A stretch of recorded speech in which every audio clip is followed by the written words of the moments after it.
सगळ्यात जयंती साजरी होते, शिवजयंती साजरी होते, प्रेरणा दिवस म्हणून बघितला जातो. तुम्ही देखील अभिवादन केले शिवरायांना. दरवर्षी तमाम शिवप्रेमी साठी हा एक अतिशय महत्वाचा दिवस आहे. सगळे शिवप्रेमी यावेळी महाराजांची जी स्वप्न होती, जे विचार होते, त्याच्यात पुन्हा एकदा दरवर्षीप्रमाणे प्रेरणा घेऊन पुन्हा एकदा आपण सगळे कामाला लागतो. आपल्या सगळ्यांसाठी, महाराष्ट्राच्या, देशाच्या समाजकारणासाठी एक खूप महत्वाचा दिवस आहे आणि आज त्यांचीच प्रेरणा घेऊन आज महाराष्ट्रात आणि देशात आपण सगळे एकत्र येऊन काम करतोय. त्यांना आमच्या सगळ्यांच्या वतीने मी विनम्रपणे वंदन करते, त्यांचे आशीर्वाद घेते, त्यांच्यासमोर नतमस्तक होऊन एक नवीन ऊर्जेने पुन्हा हे वर्ष सुरू करून महाराष्ट्राने आणि भारताची सेवा आपण सगळ्यांनी एकत्र करावी आणि भारताचा आणि महाराष्ट्राचा विकास करावा, हेच ध्येय धरून आपण सगळ्यांनी पुन्हा एकदा कामाला लागलं पाहिजे. सध्या शिवाजी महाराज यांच्याबद्दल अनेक वक्तव्य केली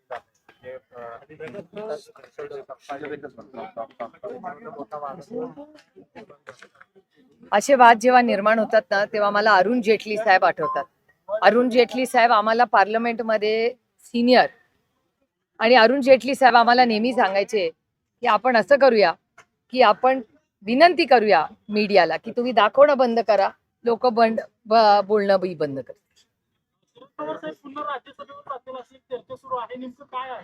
मीही तुमच्या चॅनल्सवरती बातमी ऐकली, वाचली आहे. महाविकास आघाडीची मीटिंग पुढच्या आठवड्यात आहे, तेव्हा स्पष्टपणे आम्ही तुम्हाला जे काय होईल ते महाविकास आघाडी एकत्र मिळून जयदादांनी काल एक स्टोरी ठेवली होती. जयदादांनी पहिल्यांदाच जय पवार, अजित पवारांचे जे धाकटे चिरंजीव आहेत ते बोललेत अजित पवारांच्या अपघातावर. VSR कंपनीचा रद्द करा परवाना किंवा ब्लॅक बॉक्स गायब होऊ शकत नाही, जळू शकत नाही, पहिल्यांदाच ते बोललेत. अर्थातच अस्वस्थता मुलांमध्ये आहेच. मी तुम्हाला गेले अनेक दिवशी तुमच्याच चॅनलवर तुम्ही गेल्या 15 दिवसातलं माझं प्रत्येक स्टेटमेंट बघा. रोहितमध्ये असणारी प्रचंड अस्वस्थता, मग रोहित धावपळ करून तुम्हाला समोरही त्यांनी अनेक मुद्दे मांडलेले आहेत. जयच्याही मनात अनेक दिवस, कारण का जय, पार्थ, वहिनी आणि समस्त पवार कुटुंब आणि दादांवर प्रेम करणारे हजारो नाही लाखो करोडो लोक असे महाराष्ट्रात आहेत ज्यांना अनेक मनात प्रश्न आहेत, जे अस्वस्थ करणार आहेत. त्याच्यामुळे तो न्याय मागण्यासाठी गेले 15-20 दिवस सातत्याने मी तुम्हाला सांगते की रोहित अस्वस्थ आहे, रोहित अस्वस्थ आहे. पण त्याच वेळेस पार्थ आणि जयवर एवढा मोठा हा शॉक आहे. ही मुलं लहानच आहे तो, त्याच्यामुळे या सगळ्या प्रक्रियेतून काल जयनीही त्याच्या भावना काल आपल्या सगळ्यांबरोबर शेअर केल्या. आणि सगळेच म्हणजे आमचं कुटुंब, आणि आमचं कुटुंब म्हणजे ज्यांचं आडनाव पवार आहे एवढेच कुटुंब नाही, तमाम गेल्या 6 दशकामध्ये या तमाम महाराष्ट्रानी आणि देशातल्या लोकांनी जे प्रेम पवार कुटुंबाला दिलं त्याबद्दल मी त्यांचे मनपूर्वक आभार मानते. आणि अडचणीच्या काळात मी सगळे समस्त पवार कुटुंब आणि आपलं हे जे कुटुंब आहे त्याच्यात आपण या दुःखात एकत्र आहोत आणि एकामेकाचा साथ देऊन दादाची जी अपूर्णी स्वप्न आहेत ती पूर्ण करण्यासाठी आपण सगळ्यांनी एकत्र काम केलं पाहिजे. अर्थातच मला रोहितची काळजीच वाटते, कारण का रोहित अनेक मुद्दे मांडतोय आणि प्रसार माध्यमातून, वर्तमानपत्रातून आणि अनेक समाजातल्या लोकांकडून सातत्याने रोहित बद्दल किंवा ज्या रोहित भावना मांडतोय, जे फॅक्ट्स, नुसत्या भावना नाही तो फॅक्ट्स देखील मांडतोय, डेटा दाखवतोय, त्याच्यामुळे अनेक लोकांना त्याची काळजी वाटते. प्रसार माध्यम असतील, वर्तमानपत्र असतील आणि समाजातले अनेक लोक असतील. आणि अर्थातच मला असं वाटतं, मी महाराष्ट्र सरकारला विनंती करीन की आपण सगळ्यांनी ज्या पद्धतीने रोहित लढतोय त्याच्यामुळे रोहितला ही सिक्युरिटी द्यावी. त्याची सिक्युरिटी माननीय मुख्यमंत्र्यांनी रिव्ह्यू करावी, काय परिस्थिती आहे. कारण वर्तमानपत्र, समाजातले अनेक घटक आणि चॅनल्सवर ह्याच्याबद्दल बोललं जात आहे, त्याच्यामुळे अर्थातच काळजी तर वाटणारच.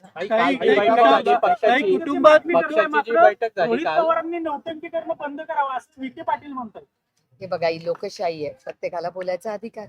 काही काळजी पक्षाची बैठक झाली, त्याच्यामध्ये विलिनीकरणाच्या चर्चांना ब्रेक द्यावा किंवा त्या चर्चा थांबून पक्षवाढीसाठी संघटना मजबूत करण्यासाठी कार्यक्रम आखावे, अशा पद्धतीची चर्चा काही झाली आहे. मी काल त्या मीटिंगला नव्हते, तुम्हाला माहिती असेल ना, तुमच्या मुंबईच्या बीटवाल्यांनी सांगितलं असेल ना, आणि तुमच्या इथल्या बीटवाल्यांनी माझं पुण्यातच काल मीटिंग घेतली, ऑब्व्हियसली नव्हते त्या मीटिंग मध्ये. काही विलिनीकरणाचा जो प्रश्न आहे ना, अमोल कोल्हेंना प्रदेशाध्यक्ष करायचं आणि अमोल कोल्हेंना प्रदेशाध्यक्ष करून राज्याचा कारभार ते हाकतील, तुम्ही दिल्लीत असाल, दादा महाराष्ट्रात नेतृत्व करतील, हे सगळं चर्चेत झालं होतं. मग नेमकं प्रफुल्ल पटेल असतील, सुनील तटकरे असतील, यांनी विरोध केला म्हणून हा सगळा विषय रखडला का?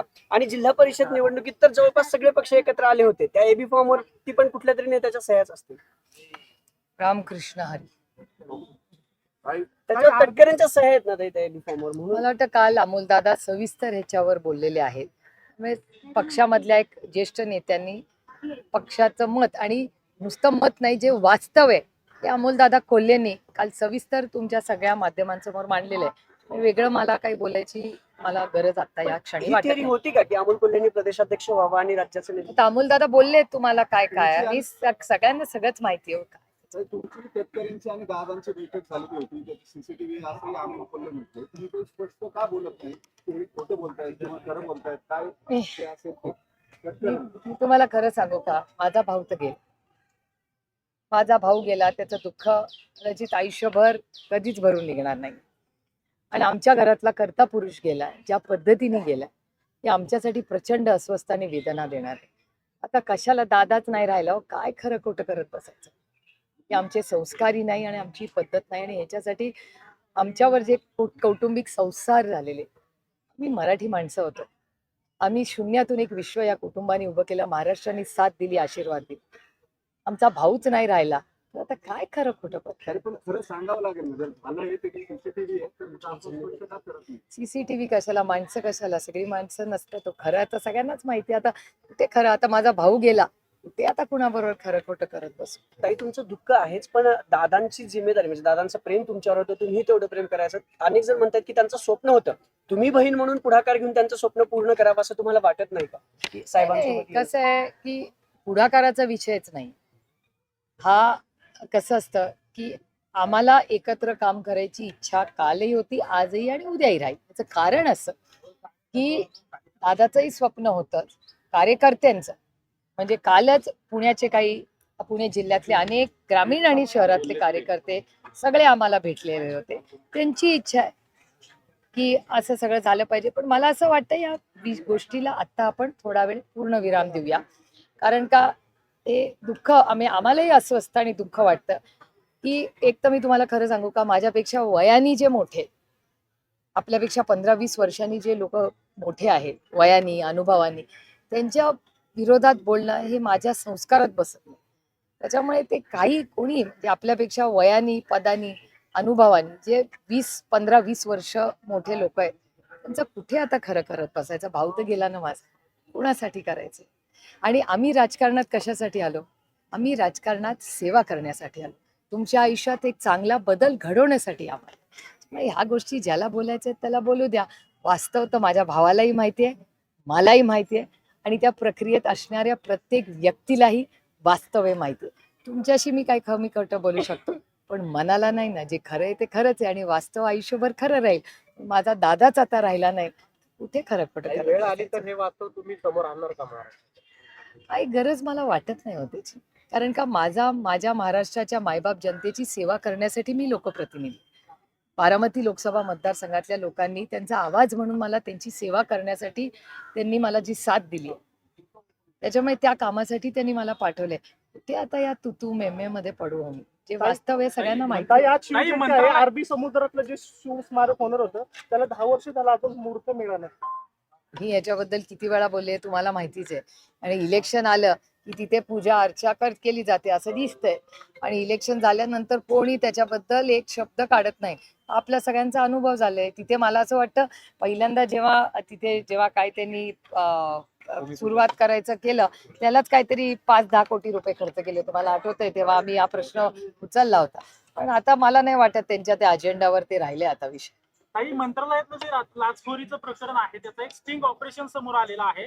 ते जे क्लार्क आहेत ते 50,000 रुपये कामासाठी मागत असल्याचं ते सगळं व्हिडिओ समोर आलेत. आता ते व्हिडिओ समोर आलेत तेही मी चॅनल्सवर पाहिले, पण चॅनलनी स्वतःच त्याच्यात एक फुटनोट लावली आहे की हे खरे आहेत का नाही याची गॅरंटी आम्हाला नाही, असं त्या चॅनलनीच स्वतः खाली फुटलं. स्टिंग ऑपरेशन हा, त्याच्यामुळे त्याची काय आहे नाही आहे, आणि मी मागेही बोलले होते की ह्या सगळ्याची उत्तरं मला कसं विचारता तुम्ही? या देशाच्या माननीय मुख्यमंत्र्यांना विचारलं पाहिजे, कारण का त्या वास्तूचे आणि राज्याचे अध्यक्ष हे मुख्यमंत्री आहे, मायबाप सरकार आहे ते. तर मायबाप सरकार 6 मजला होम मिनिस्ट्री, एसीबी कुणाला रिपोर्ट करते? होम मिनिस्ट्रीला. होम मिनिस्टर कोण आहे या राज्याचे? माननीय मुख्यमंत्री. त्यामुळे माननीय मुख्यमंत्र्यांनीच उत्तर दिलं पाहिजे तुम्ही की तपासाची AC मागणी करताय या सगळ्याची? नाही अर्थात तपास झालाच पाहिजे ना. माननीय मुख्यमंत्र्यांच्या 6व्या मजल्यात, यांचा 3ऱ्या 4थ्यावर आहे ना, म्हणजे त्या बिल्डिंग मध्ये माननीय मुख्यमंत्री बसतात आणि त्यांचंच डिपार्टमेंट आहे. त्यांच्याच डिपार्टमेंटच्या एसीबीनी त्यांच्याच स्वतःच्या कॅबिनेटच्या मंत्र्यावर त्याच्याच कॅबिन मध्ये सील केलंय. त्याच्यामुळे हा काय ह्या खिशात त्या खिशाचा विषय नाहीये. तो एकाच प्रक्रियेचा भाग आहे. माननीय मुख्यमंत्री पण आहे, त्यांच्याच कॅबिनेट मधला मंत्री आहे. काही आपण ICAO चे मेंबर आहोत, इंटरनॅशनल सिव्हिल एव्हिएशन ऑर्गनायझेशनचे संस्थापक सदस्य आहोत. अहमदाबाद विमान क्रॅश संदर्भात सुद्धा जो अहवाल आला होता त्याला उशीर लागला. आता तर थेट इटालियन न्यूजपेपर मधनं त्यांना अनेक पुढे अहवाल द्यावा लागला. अजितदादांच्या संदर्भात सुद्धा अहवालाची मागणी होती. पुढच्या आठवड्यात आता 28 तारीख येईल, 1 महिना उजळेल. अजूनही प्रिलिमिनरी रिपोर्ट DGCA किंवा AIB कडनं येत नाहीये. कुठेतरी या संदर्भातल्या ज्या काही पॉलिसीज ज्या आहेत एअर क्रॅशच्या त्या बदलाव्याशा वाटत नाही. नाही, ह्याच्याबद्दल आम्ही चर्चाही मागितली आणि मी खाली तुम्हाला म्हणले की मी माननीय उद्धवजी, अरविंद सावंतजी, अनिल देसाई आणि काँग्रेस पक्षाचे मनपूर्वक आभार मानते की लोकसभेमध्ये तातडीने ह्याच्यावर चर्चा, बाकी सगळे विषय बाजूला ठेवून चर्चा घेतली पाहिजे. हे उद्धवजींची सेना आणि काँग्रेस पक्षाने हा हट्ट धरला होता पार्लमेंटमध्ये, पण आमचं काही ऐकण्यात तिथे आलेलं नाही.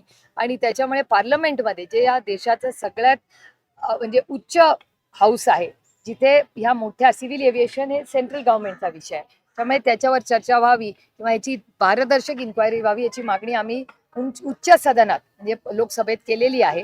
आणि याचा फॉलोअप रोहित पूर्णपणे करतोय.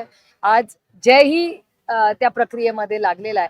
त्याच्यामुळे आम्ही सगळेच मिळून जे प्रश्न तुमच्या सगळ्यांच्या मनात अस्वस्थ करतायत ते त्या दिशेने आपल्याला जोपर्यंत इन्क्वायरी किंवा काय नक्की त्या विमानाचं झालं हे आपण सगळी माहिती आपल्याला पारदर्शकपणे मिळत नाही तोपर्यंत आम्ही सगळे या शोधात राहणार. ताई, पवार साहेबांची तब्येत आता कशी आहे? ते कधी अगदी सक्रिय होतील सगळ्या? कारण ते कधी घरी बसलेले एवढे दिवस आम्ही पाहिलेलं नाहीये, महाराष्ट्रानं पाहिलेलं नाहीये. आता कधी सक्रिय होतील? कारण आजपासून त्यांनी घरी अपॉइंटमेंट द्यायला सुरुवात केलेली आहे. पुढच्या आठवड्यापर्यंत मला वाटतं ते मुंबईला जाऊन सक्रिय होतील. पुढच्या आठवड्यापर्यंत 1-4 दिवसात. ताई, हिंदीमध्ये सांगा. ओके. आज